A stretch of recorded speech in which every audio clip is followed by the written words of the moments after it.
think luto na siya mga sesame. Lalagyan pala natin yun ng chili garlic mamaya. So, let's go. Yun guys. Sobrang sarap niyan. Alright, dahil na-space natin yung ating coffee no? Ito na yung gagawin ko. Diba, ang laki ng yung shell. Lagyan natin yung mga guys. Oh, look at that. So, oh my gosh.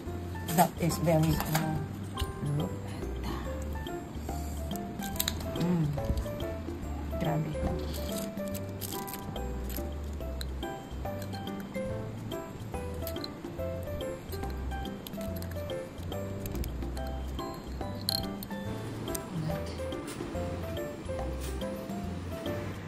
So, yun nga guys. Susubukan na po natin itong ating oysters. So, okay, number 1. Lagyan natin ng konting soup.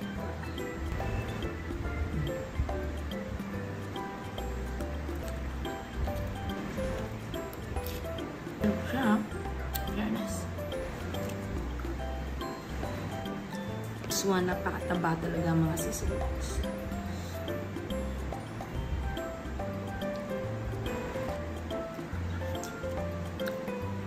Kapis. Kapis ata ito eh. For sure.